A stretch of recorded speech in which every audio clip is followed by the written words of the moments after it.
একটি দুঃসংবাদ আছে, একটা দুঃসংবাদ আছে। যারা আমাকে ভেঙে চুরে টুকরো কাচের মতো ছড়িয়ে দিতে চেয়েছিল তাদের জন্য, দুঃসংবাদটি তাদের জন্য যারা ভেবেছিল আমি প্রচুর খেয়ে পড়ে গেলে আর কখনো উঠে দাঁড়াতে পারবো না, মুখ থুবড়ে পড়ে থাকবো, গা ঝিমঝিমে থাকবে। আমাকে ছিঁড়ে কাগজের মতো কুচি কুচি করে হাওয়ায় ভাসিয়ে দিয়ে আমি হারিয়ে যাব দিক শূন্য।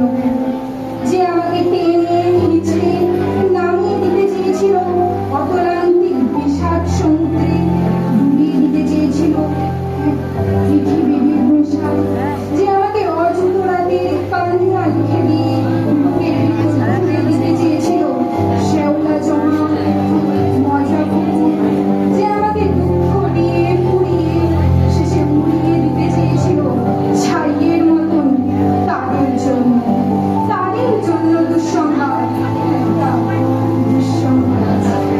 এখন আমি পাখির মতো আমায় ছিঁড়ে কুচি কুচি ভাসিয়ে দিয়ে এখন আমি ডানা মেলে আকাশ জুড়ে উঠতে যাই, কাটা যায় না, ভাঙা যায় না, আমি এখন জলের মতো ভেসে যেতে যেতেও হঠাৎ ঝলোচ্ছ্বাসে ভাসিয়ে দিতে আমিও জানি ছড়িয়ে থাকা টুকরো কাচের শরীর থেকে দুফলা এক ছড়ি হতে।